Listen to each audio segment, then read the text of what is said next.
मध्य प्रदेश के किसान कल्याण एवं कृषि विकास मंत्री कमल पटेल ने निमाड़ और मालवा नर्मदा घाटी क्षेत्र के 2 दर्जन से अधिक जिलों के किसानों को उन्नत तकनीक से लेस करने के लिए इजराइल दूतावास के कृषि प्रतिनिधियों के साथ वर्चुअल मीटिंग की। आपको बता दें, राज्य में अब माइक्रो इरिगेशन और हाईटेक एग्रीकल्चर के लिए तीसरा सेंटर ऑफ एक्सीलेंस हरदा में खोले जाने का काम किया जाएगा।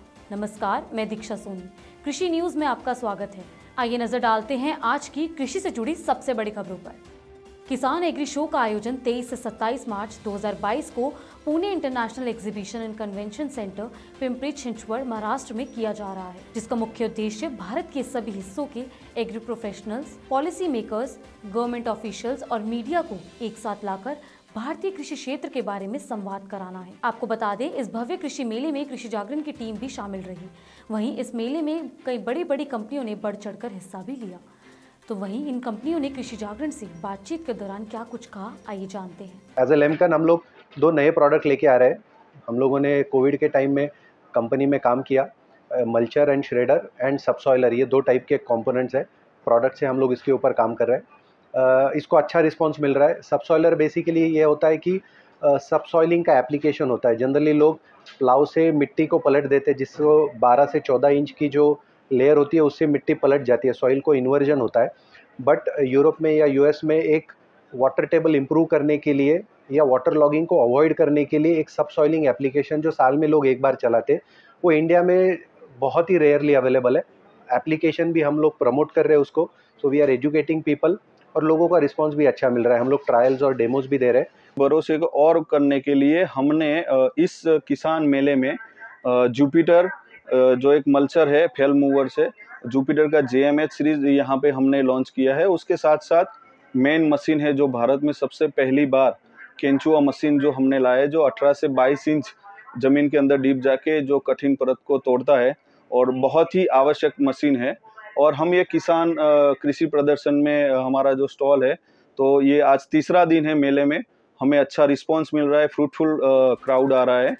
उत्तराखंड के गोविंद बल्लभ पंत कृषि एवं प्रौद्योगिकी विश्वविद्यालय में 111वां 4 दिवसीय अखिल भारतीय किसान मेला एवं कृषि उद्योग प्रदर्शनी का आयोजन 24 मार्च से 27 मार्च तक किया जा रहा है, जिसका मुख्य उद्देश्य देश भर से जुटे एग्री स्टार्टअप्स, पशुपालकों, मत्स्य पालकों, प्रगतिशील किसानों, किसान उत्पाद संघों को मंच प्रदान करना है।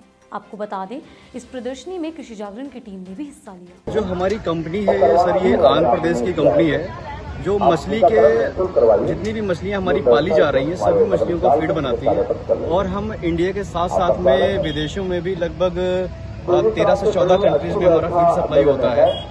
हमारा जो फीड है सर, ये इंडिया में जम्मू कश्मीर से लेकर कन्याकुमारी तक और बंगाल की खाड़ी से लेकर असम, गुवाहाटी, हर जगह हमारा फीड जाता है। हर जगह हमारे डिस्ट्रीब्यूटर्स हैं। आप देख सकते हैं कि हम लोग हाई प्रोटीन फीड बनाते हैं, जो कि मछलियों के ग्रोथ के लिए बहुत ही बेनिफिशियरी है। जो भी फार्मर हमारा फीड यूज करते हैं उसकी मछलियों की ग्रोथ फास्ट रहती है। नजफगढ़ के कृषि विज्ञान केंद्र उजवा में किसान मेला 2022 का आयोजन management of crop residue through new farm mechanization विषय पर किया गया, जिसका मुख्य उद्देश्य फसल अवशेषों के प्रबंधन के बारे में किसानों के बीच उचित जागरूकता पैदा करना है। आपको बता दें, इस प्रदर्शनी में कृषि जागरण की टीम ने भी हिस्सा लिया। राजस्थान के सहकारिता मंत्री उदयलाल अंजना ने कहा कि सरकार द्वारा वित्तीय साल 2014-2015 से प्रदेश में किसानों के लिए प्राथमिक सहकारी भूमि विकास बैंकों के माध्यम से वितरित दीर्घकालीन कृषि लोन पर 5% का ब्याज अनुदान दिया जा रहा है, जिसके लिए योजना संचालित की जा रही है। और साथ ही उन्होंने कहा कि इस ब्याज अनुदान योजना में उन्नत किस्म के पशु खरीदने के लिए विभिन्न ऋण जैसे डेयरी ऋण, बकरी पालन का ऋण आदि शामिल है।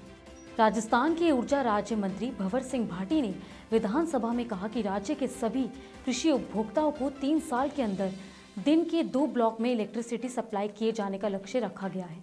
दरअसल रात में सिंचाई का काम करने में किसानों को परेशानी का सामना करना पड़ता है। ऐसे में उन्होंने कहा कि पहले चरण में 16 जिलों का चयन किया गया है, जिनमें से 14 जिलों से सभी कृषि उपभोक्ताओं को दिन के 2 ब्लॉक में इलेक्ट्रिसिटी सप्लाई की जा रही है।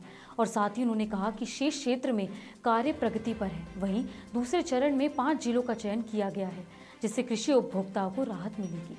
अगले 24 घंटों के दौरान केरल, तमिलनाडु और कर्नाटक के कुछ हिस्सों में हल्की बारिश होने की संभावना है, तो वहीं पूर्वोत्तर भारत के कुछ हिस्सों में अच्छी बारिश होने के आसार हैं। अगर बात करें उत्तर और मध्यम भारत के कुछ हिस्सों की, तो वहां तापमान में वृद्धि देखी जाने की संभावना है। फिलहाल बस इतना ही। ऐसी ही कृषि से जुड़ी खबरों के लिए देखते रहिए कृषि जागरण। धन्यवाद।